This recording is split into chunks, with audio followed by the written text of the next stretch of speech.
नमस्कार दोस्तों, story audio book Mumbai channel में आपका स्वागत है। अगर आपको ये कहानी पसंद आती है तो चैनल को सब्सक्राइब करें। तो चलिए शुरू करते हैं।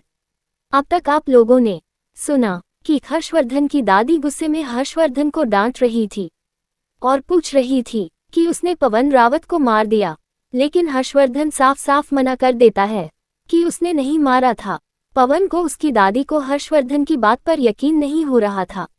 वह गुस्से में बोली, बस बहुत हुआ, मैंने तुम्हें कुछ ज्यादा ही छूट दे दी है, इसीलिए तुम इस तरह से मेरे खिलाफ जा रहे हो। तुम्हें पता होना चाहिए, आज भी रावत खानदान की ताकत मेरे हाथ में है। मेरे एक इशारे से तुम्हारे हाथ से रावत इंडस्ट्री चली जाएगी और तुम बस एक मामूली इंसान बन जाओगे। ये सुनकर हर्षवर्धन की आंखें छोटी हो गई थी। वहीं पीछे खड़ा हुआ सेक्रेटरी रजत तो ये सोच रहा था कि सच में मृणाल देवी पागल ही है। ये सोच क्या रही है?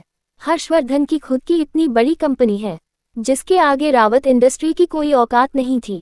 यहाँ तक कि हर्षवर्धन के पास इतनी पावर, पैसा और प्रॉपर्टी थी जितनी मिलन देवी कभी ख्वाब में भी नहीं सोच सकती थी। उसे रावत इंडस्ट्री की कोई लालच नहीं थी।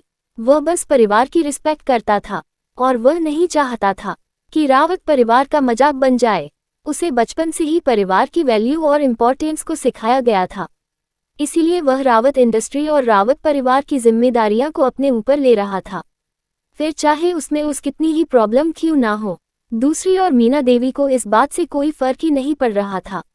वह तो अभी भी हर्षवर्धन को फोर्स कर रही थी और जोर जोर से सांस लेकर हाफ रही थी। तभी नीचे बैठी हुई पवन की मां सुषमा रावत अपनी जगह पर खड़ी हुई और हर्षवर्धन पर झपट्टा मारने के लिए आगे बढ़ी और गुस्से में बोली, तुम घटिया लड़के, तुम्हारी हिम्मत कैसे हुई मेरे बेटे को मार डालने की? तुम्हें भी मरना होगा, तुमने मेरे बेटे को मारा है। ये सुनकर हर्षवर्धन उसे घूरते लगा।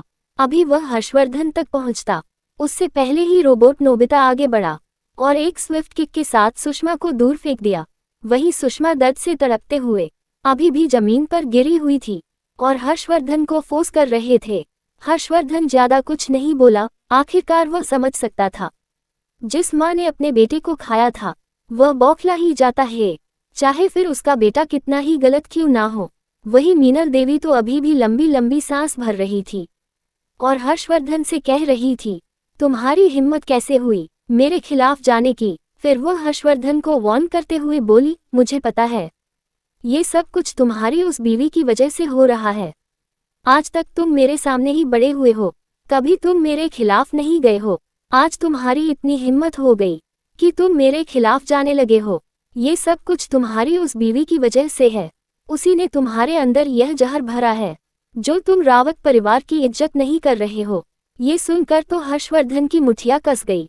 जब तक वह उसे कोस रहे थे तब तक हर्षवर्धन को कोई फोर्स नहीं पड़ रहा था, लेकिन अब बात अलग थी।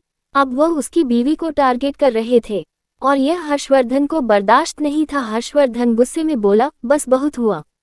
आज तक मैं आपके हाथों की कठपुतली बना रहा क्योंकि मेरे अंदर जीने की चाहत खत्म हो चुकी थी। मैंने अपने मॉम डैड को जब खोया था तभी मुझे किसी भी तरह की कोई भी इमोशन फर नहीं होते थे। और रही बात मेरी बीवी का, तो उसने मुझे जीना सिखाया है।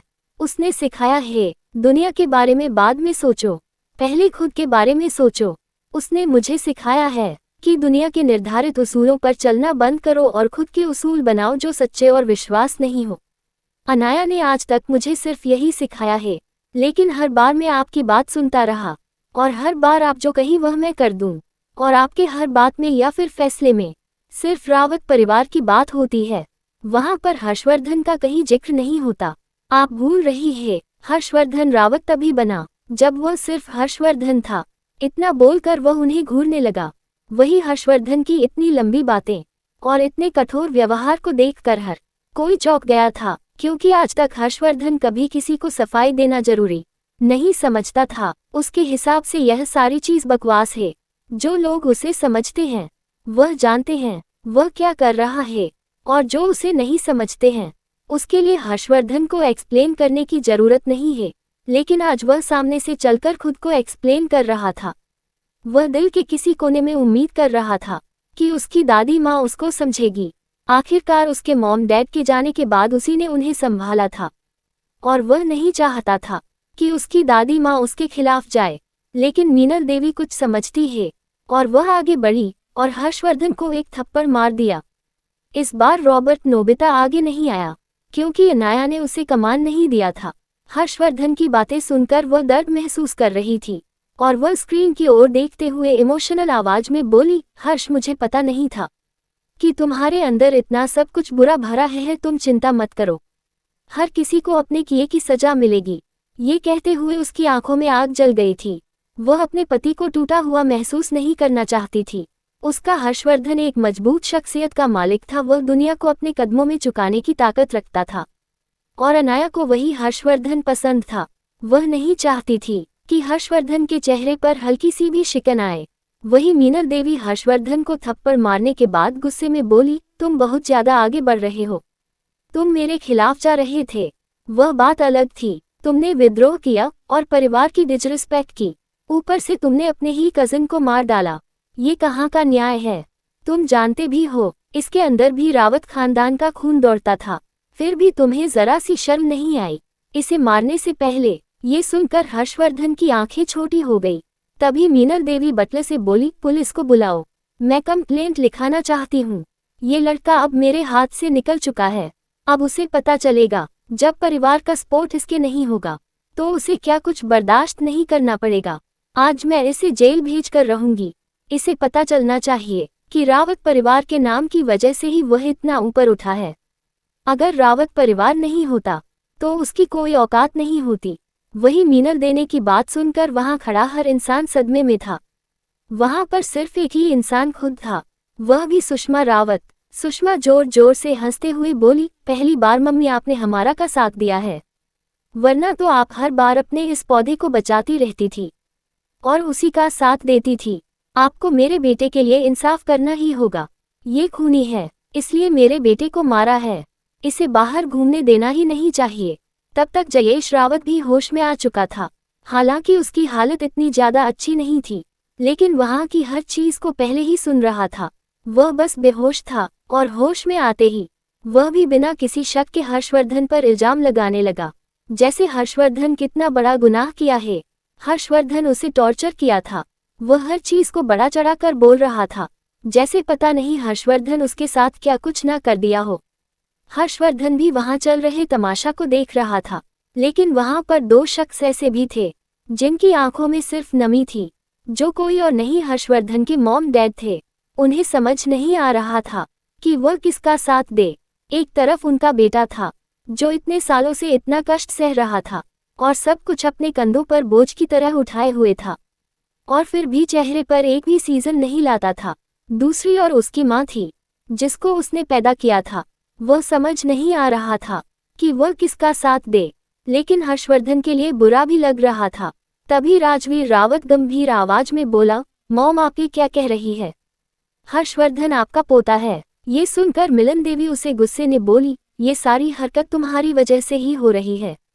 अगर तुम इसे इतनी छूट नहीं देते तो इसकी हिम्मत नहीं होती परिवार के खिलाफ जाने की। मैंने पहले ही कहा था वह उस लड़की से पीछा छुड़ा ले, लेकिन फिर भी पता नहीं क्या दिखता है तुम लोगों को उस हर्षवर्धन भी में, जो तुम उसे चिपके रहते हो जैसे वह कोई खजाना हो। वही अपनी माँ की बात सुनकर तो राजवीर रावत भी चौंक गया था, क्योंकि वह अपनी माँ को गुस्सा दिलकर बीमार नहीं करना चाहता था। पहले ही वह लंबी लंबी सांसें भर रही थी। थोड़ी ही देर में वहां पर पुलिस आ गई। मीनल देवी ने पुलिस को हर्षवर्धन को अरेस्ट करने को कहा और यह कहा कि पवन रावत का खून उसी ने किया है, और उसका साथ देते हुए जयेश रावत और सुषमा ने भी उसके खिलाफ बयान दिया। लेकिन वह लोग यह नहीं देख पाए कि पुलिस हर्षवर्धन को देखकर ही डर रही थी।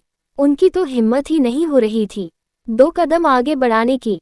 पहले ही वहां पर कमिश्नर खुद मौजूद थी, लेकिन वह हर्षवर्धन की पावर से वाकिफ थे।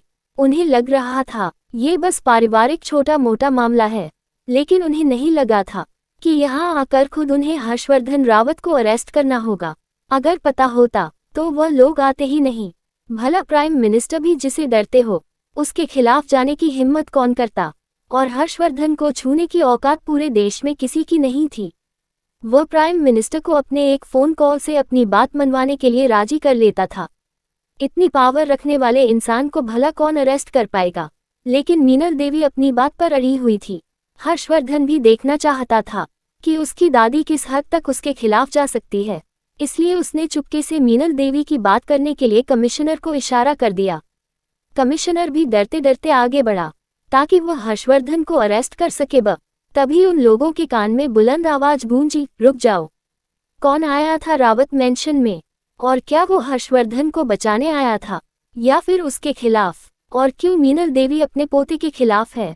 अगर आपको अगला एपिसोड चाहिए तो लाइक करें, कमेंट करें और चैनल को सब्सक्राइब करें।